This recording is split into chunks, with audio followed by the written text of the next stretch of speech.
Welcome back to the Art and Skill of Coaching, where I teach you how to coach. And today I'm talking about something that most coaches never say out loud. I have been fired by clients more than once. And even after over a decade of being a therapist and a coach, $1 million in revenue, and literally over 10,000 direct client hours, I can tell you this openly because I know it's not a sign of failure. It is a natural part of being a real coach and running a real business. I can understand why most coaches are terrified of this idea. The idea that a client might dislike you or not like your process or ask for a refund or not show up and start ghosting you or leave a negative review or abruptly stop the work. And I think what underlies this fear is the thought that if a client fires me, that means I'm a bad coach. And I don't know about you, but I definitely had that 10 years ago, and that fear created so much pressure, perfectionism, and anxiety in my work. And I didn't do this consciously, but it actually led me to avoiding true leadership in my business. And that resulted in behaviors like over-accommodating, over-delivering, walking on eggshells to be liked versus coaching powerfully. It led to me avoiding real responsibility. I would do things like ignore red flags to try to be helpful. I would accept misaligned and difficult clients. I wouldn't enforce boundaries to protect my own energy in business out of fear of repercussions and so much more. And as you can tell, obviously that is not a good path to go down. It created a little bit of resentment within me sometimes within my business and towards clients, obviously contributed to sometimes poor client outcomes, and could have led me down the path of burnout if I did not change my mindset and skill set around this. So how did I do it? Well, first, I realized it is impossible to run a successful coaching business and impact a lot of people and never have a negative experience. If you're doing meaningful work with real humans, with personalities at scale, this is going to happen. Look at any leader in any industry. I'm sorry if this offends people, but even Jesus was hated by some, okay? The problem isn't about getting fired.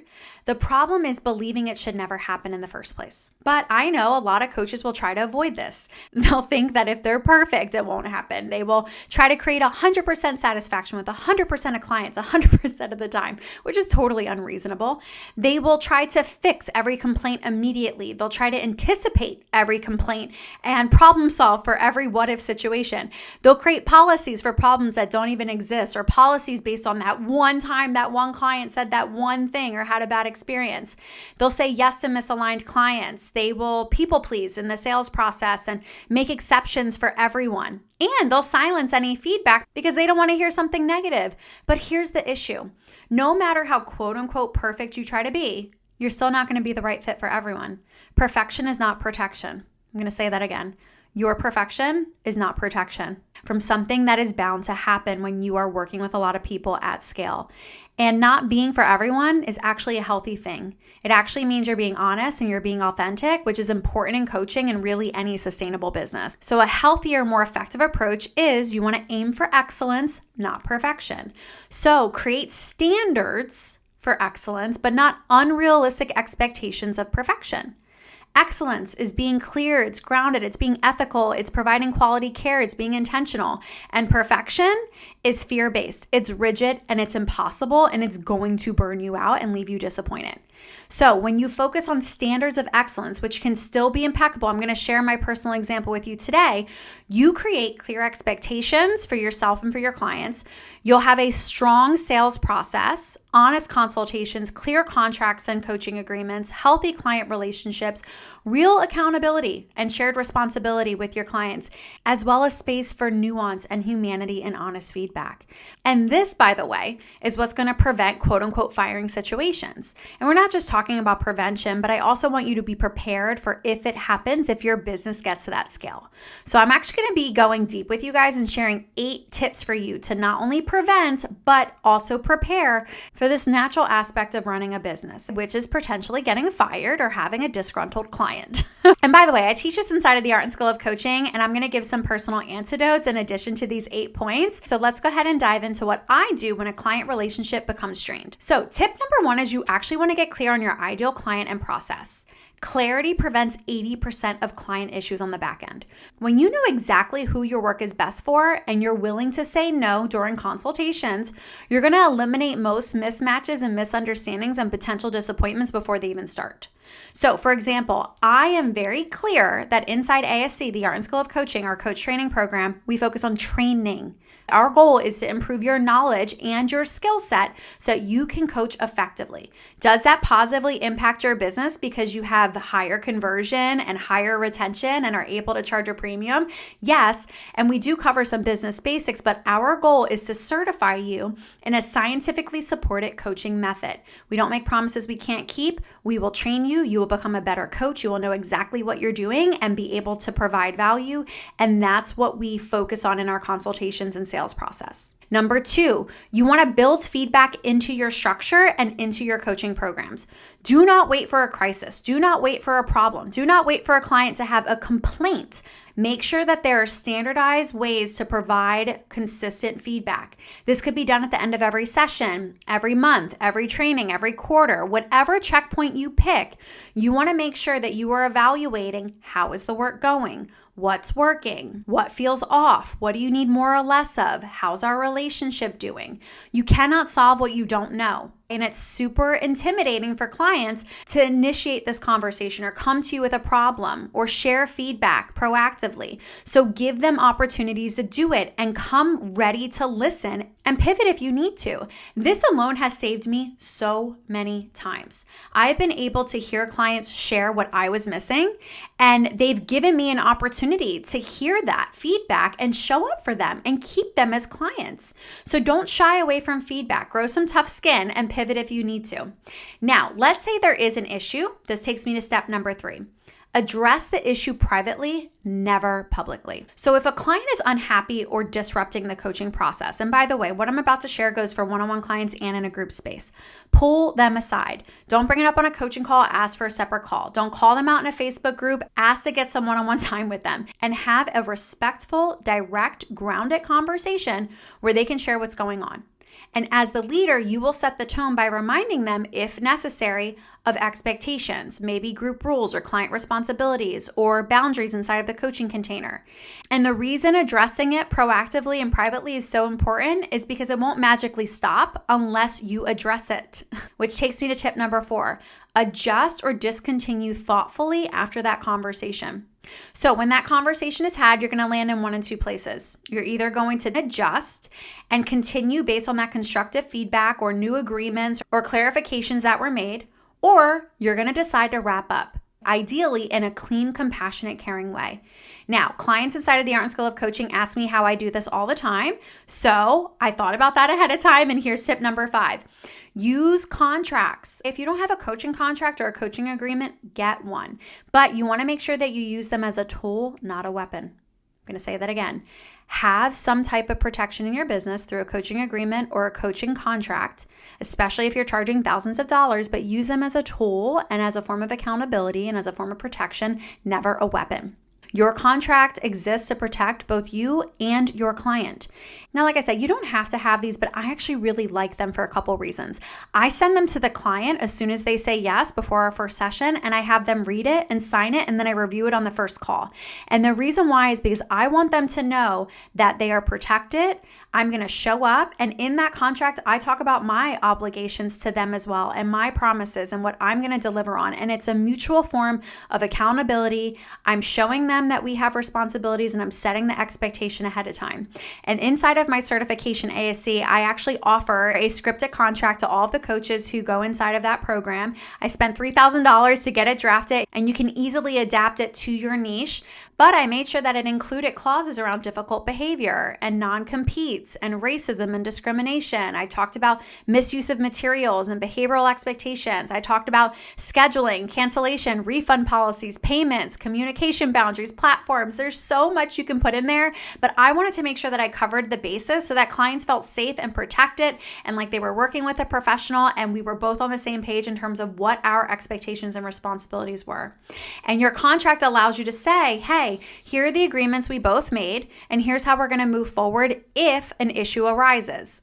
And putting these out in the open in the beginning and talking about them is a good thing, and you can reference them if something out of alignment starts to happen. Now, What happens after you ask for feedback and maybe have that one-on-one conversation and maybe you try to pivot and it still isn't working? Maybe the client's still unsatisfied. Maybe they're still disruptive. Maybe they want a refund.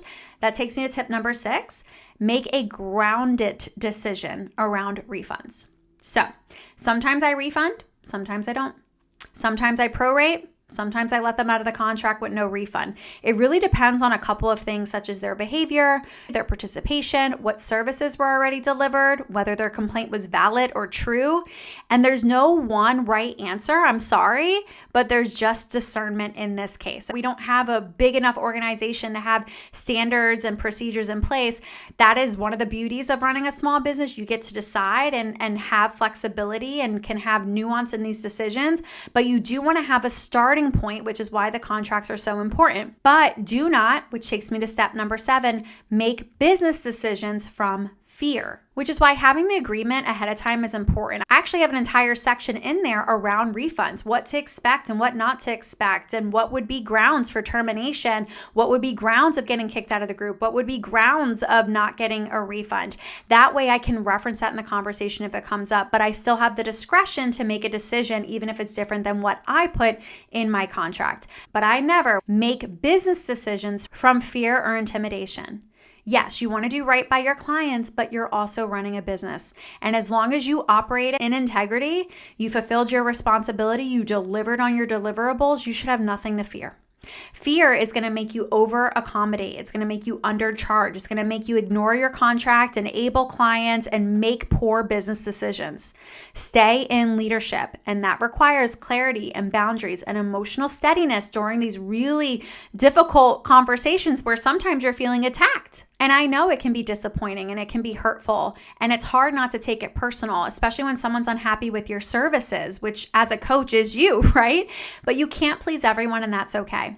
My personal rule, and if you want to take this, you can, or at least use it as something to start playing with, is a 95% satisfaction, which means approximately 1 in every 20 clients is not going to be a raving fan.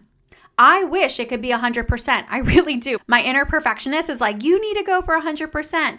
But my last decade of business experience tells me that is setting yourself up for disappointment. That is an expectation of perfection versus the 95% satisfaction is a very high standard of excellence. Now, I said I would share some personal examples, and I'm going to. So here's a real example. Obviously, I'm not going to give any identifying information, but I did have a client hire me for one-on-one coaching, and then she did well and joined a group program.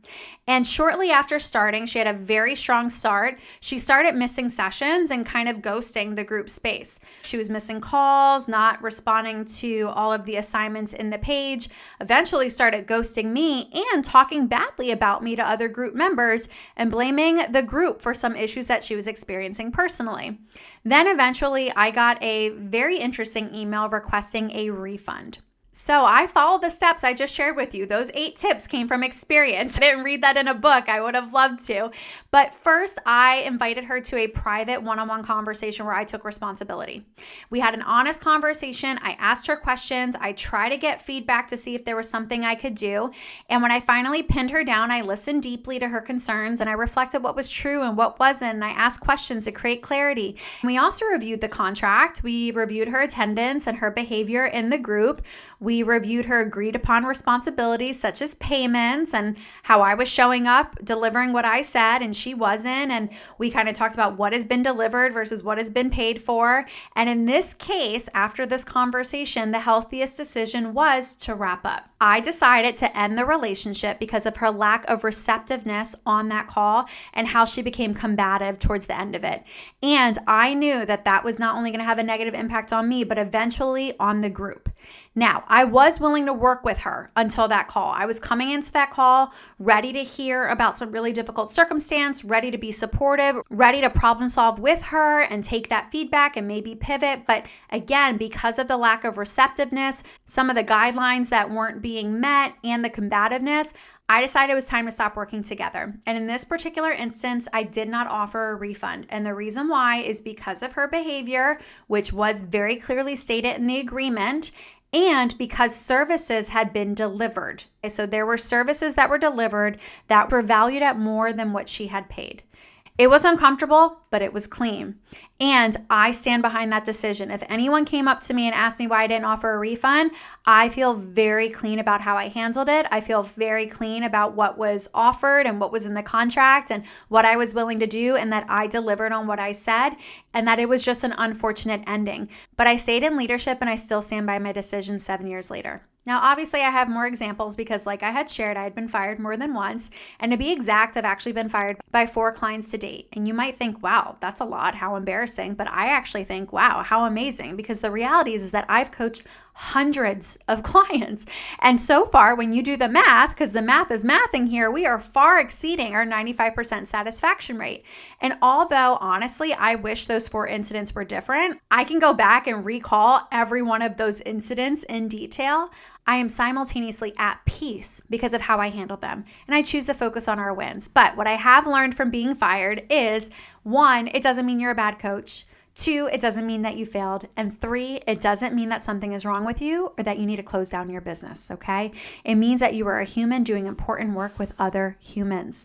And real work includes rupture, repair, and sometimes parting ways. But the more grounded and prepared you are, the more you can prevent and navigate when need be these situations with integrity, clarity, confidence, and compassion, and the less personal it becomes. And if you want deeper trainings on things regarding client relationships, boundaries, contracts, ethics, consultations, how to navigate difficult client dynamics, you'll definitely want to join us inside of the Art and Skill of Coaching. This is where we teach the business and psychology behind really high quality professional coaching. These are the real skills coaches need, but rarely get trained in. And enrollment actually opens in just a couple weeks. So definitely join the waitlist or just click the Learn More link. I'll throw everything in the show notes for you.